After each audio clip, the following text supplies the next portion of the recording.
Nah ini itu bisa saja. Boleh. Boleh. Wasilah itu juga bermakna kurbah, ibadah.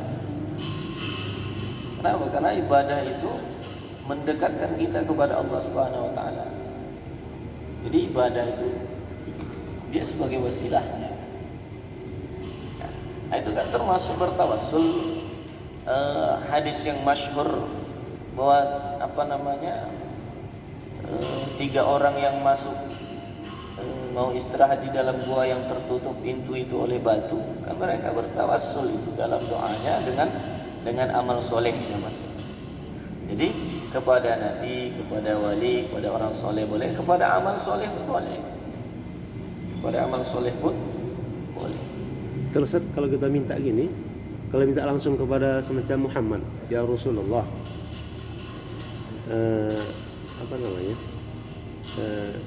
hilangkanlah wabah ini, atau ada orang soleh, wahai Tuhan, karena ada mungkin orang soleh itu kan diyakini kan hidup, orang macam Nabi kan hidup, itu boleh nggak?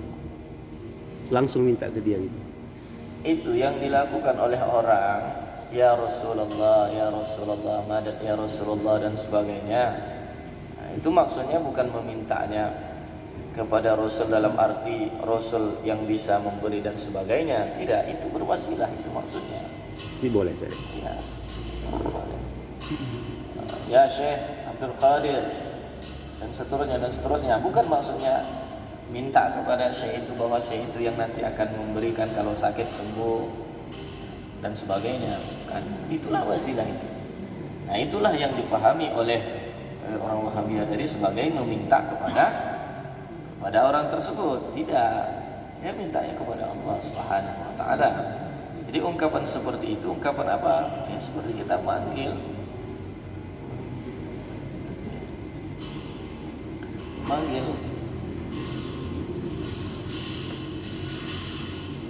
ya Rasul, tolong kami. Ya Rasul, tolong kami dengan kau mohonkan kepada Allah untuk menolong kami. Begitu itu. Jangan putuskan sampai di situ. Ya Rasul,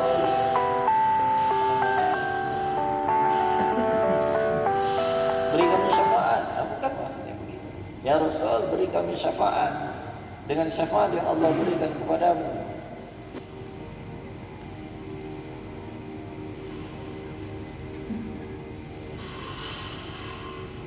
وجواز التوسل وحسنه للأدلة التي يذكرها الإمام ابن حجر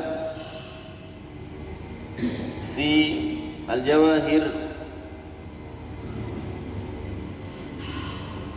الجواهر المنظم كما في الاستغاثة بالنبي صلى الله عليه وسلم صحيفة 9 إلى 12. قال الإمام ابن حجر في الجواهر المنظم.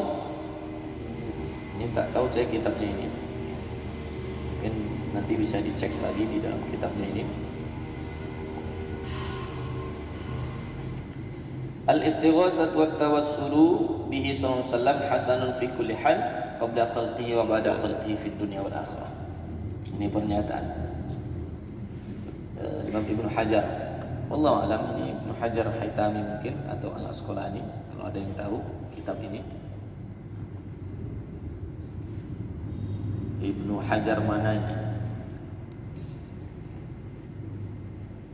Apakah Haytami atau Asqalani?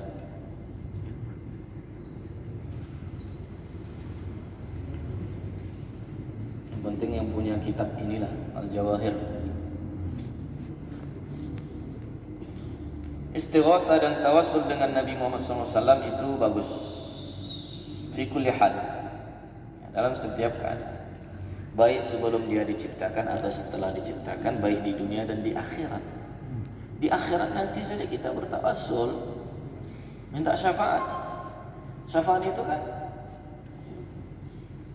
kita memohonkan kepada Rasul untuk memohonkan pertolongan kepada Allah untuk kita.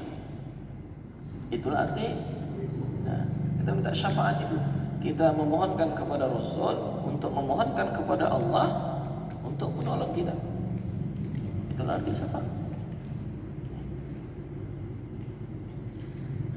Karena ketika manusia kumpul semua datang, bahkan umat-umat Nabi terdahulu kumpul semua datang kepada Nabi Adam. Nabi Adam mohonkan kepada Allah supaya menolong kami menyegerakan proses ini, biar langsung dihisab saja. Nabi Adam tak bisa datang kepada Nabi Nuh, datang seterusnya tak bisa sampai kepada Nabi Muhammad. Apa kata Allah SWT? Syafi' tu syafa'. Syafi' tu syafa'. Kau mohonkanlah syafaat, berikan syafaat kepada. Maka apa kata Rasul? Ana awwalu syafi'in musyafa'. Orang pertama syafi', musyafa'. Syafi' orang minta syafaat, musyafa' diterima permohonannya minta syafaat. Lalu Rasulullah SAW kemudian sujud. Ya. Maka kata Allah SWT, ya Muhammad irfa' ra'sak sal tu'ta. Syafi' itu syafa'. Wahai Muhammad, bangkit dari sujud, angkat kepalamu, minta apa yang mau kau mintakan kupas, mohonkan syafaat, akan kuterima permohonan syafaat. Nah, itu baru Rasulullah SAW memohonkan kepada Allah untuk memberikan syafaat. Dan itu kita bertawassul, kita bukan minta langsung kepada Allah, kita minta kepada Nabi. Wahai Nabi, mohonkan kepada Allah agar memberikan syafaat. Kenapa kita tak berani minta langsung? Sebagaimana jawaban Nabi Adam diantaranya. Kenapa? Karena Allah pada saat ini sedang murka yang tidak pernah murka sebelumnya seperti hari ini. Jadi kalau orang sedang murka, kita minta langsung, siap-siap kena tempeleng.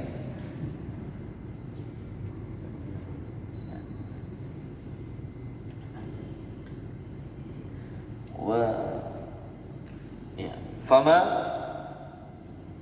yadullu li talabi at-tawassuli bihi sallallahu alaihi wasallam qabla khalqihi wa anna dhalika huwa sayrus salafi salihi.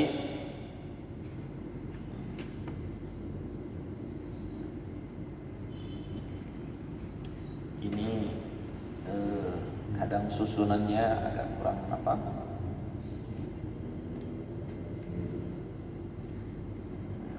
agak jauh, kurang zauknya. Wa huwa sayrus salafis salihin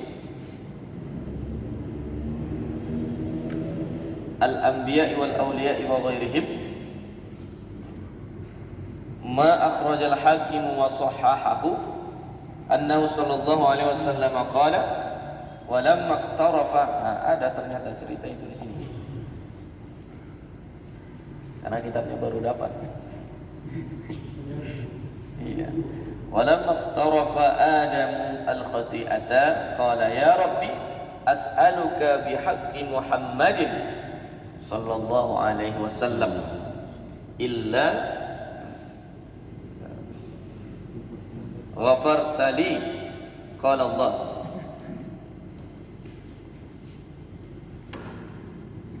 Qala Allah ya Adam kaifa arafta Muhammadan wa lam akhluqhu? Qala ya Rabbi khalaqtani biyadika wa nafakhta fiyya min ruhika wa rafa'tu ra'si fa ra'aytu ala qawa'imil arsy maktuban la ilaha illallah Muhammadun Rasulullah fa'alimtu annaka lam tudif ila ismika illa ahabbal khalqi ilaika faqala lahu sadaqta ya Adam innahu la ahabbul khalqi ilayya wa id sa'altani bihaqqihi faqad ghafartu laka walaula Muhammadun ma khalaqtuka. Maka di antara dalil yang menunjukkan meminta tawassul dengan Nabi sallallahu alaihi wasallam sebelum dia diciptakan, dan itu adalah sayr salib, perjalanan as-salib, perjalanan atau adat dari salafun salih, para nabi, para wali dan lain-lain, yaitu riwayat yang dikeluarkan oleh Imam Al-Hakim dan disahihkan olehnya, bahwasanya Nabi Muhammad sallallahu alaihi wasallam berkata, ketika Nabi Adam alaihissalam melakukan kesalahan, ini ketika Nabi Adam alaihissalam melakukan kesalahan, khotiah. Ini bagus bahasa kalau khotiah. Kenapa?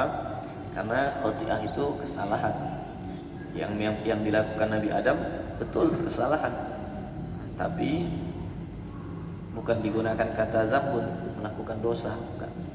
Melakukan khotiah, kesalahan, karena tidak semua kesalahan itu berdosa. Nah, kesalahan yang dilakukan tanpa sengaja, kesalahan yang dilakukan terlupa, itu tetap salah, tapi tidak berdosa. Ini untuk apa? Ini untuk menjaga ismah anbiya, bahwa para nabi itu maksum dari dosa. Jadi dia tidak berdosa walaupun melakukan salah. Karena para ulama kemudian mayoritas itu mengatakan maksumnya nabi dan rasul itu dari dosa dan salah sebelum diangkat maupun setelah diangkat jadi nabi dan rasul sallallahu alaihi wasallam. Jadi yang dilakukan Nabi Adam betul salah. Salah bahasa Quran juga. Tapi bukan dosa. Dia buat salah bukan dosa. Nah, kenapa buat salah tidak berdosa? Karena lupa. Apa ayatnya itu? Walaqad ahidna Adama min qablu fanasiya. Sudah buat perjanjian, Allah janji dengan Nabi Adam untuk jangan mendekat, tapi Nabi Adam lupa. Ketika Nabi Adam alaihissalam melakukan kesalahan yang tidak disengaja, disebabkan lupa, dia kemudian bermohon kepada Allah, ya Rabb, aku memohon kepadamu dengan hak, dengan diri Nabi Muhammad sallallahu alaihi wasallam, supaya engkau ampuni untukku. Lalu Allah Subhanahu wa taala berseru, wahai Adam, bagaimana kau tahu Muhammad padahal aku belum menciptakannya?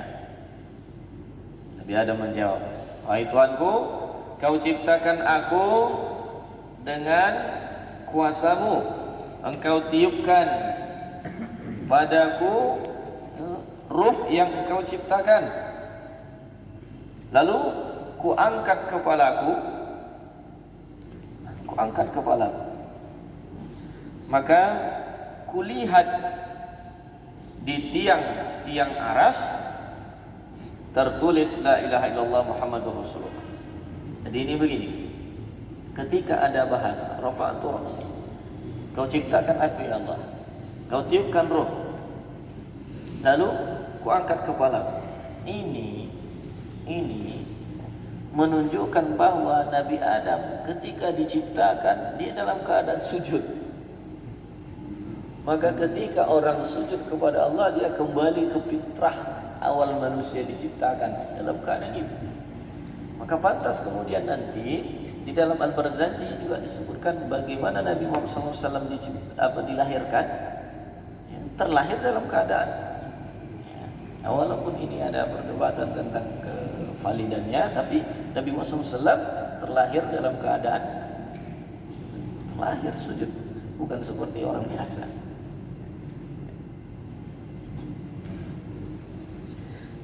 La ilaha illallah Muhammadur Rasulullah. Maka aku tahu bahwasanya engkau tidak akan membubuhi kepada namamu kecuali makhluk yang paling engkau cintai. Lalu Allah Subhanahu wa taala berseru kepadanya, surat ya Adam, betul kau wahai Adam, sesungguhnya dia Muhammad itu SAW sungguh adalah makhluk yang paling aku cintai. Ketika engkau meminta kepadaku, karena engkau meminta kepadaku bihaqqihi, dengan berwasilah atau bertawassul melalui Nabi Muhammad SAW, faqad ghafartu laka, maka aku ampuni kamu. Dan jikalau tidaklah karena Muhammad SAW ma khalaqtuka, kau pun tidak kuciptakan. Laulaka ma khalaqtul aflaka. Laulaka ma khalaqtul aflaka. Kalau bukan engkau wahai Muhammad, tidak kuciptakan alam semesta. Ya, walaupun ini kemudian hadis banyak perdebatan tentang kevalidannya, subut tidak subutnya. Bagi yang mengatakan hadis itu subut, nanti ada lagi perdebatannya, lemah atau tidak lemah, dan seterusnya. Ya. Sahih oleh Hakim. hakim. Jadi penilaian ulama itu kan beda. Dalam mentasihih juga begitu, karena para ulama hadis dalam hal ini kan ada terkenal ketat mensahihkan, ada yang mu'tadil, yang sedang itulah seperti Bukhari, Muslim, Tirmidzi. Ada yang longgar, yang longgar itu termasuklah Hakim, Ibnu Hibban, Ibnu Khuzaimah. Namun paling tidak kalau udah dia berani mensahihkan, tidak mungkin itu palsu. Semestinya seperti itu. Berarti ada sumber, ada asal, lahu aslun. Tapi yang ketat ini mana? Kata nanti Ibnu Ma'in, Ibnul Jauzi. Maka coba lihat kitab apa? Kitab Al-Mawdu'at Ibnu Jauzi. Ya, Albani itu seharusnya tak masuk hitungan dalam ini, karena ya udah ada dulu semua. Ibnu Jauzi ada kitab Al-Mawdu'atnya, itu luar biasa, banyak dimaudukan. Datang Imam Suyuti hanya Al-La'ali Al-Mansurah itu kan, dikoreksi lagi sama Imam Suyuti. Ini yang dikatakan maudhu ada asal. Jadi kalau ada asal itu tidak bisa dikatakan maudhu. Lahu aslun itu apa? Ada kitab hadis yang menyebutkan, ada semuanya.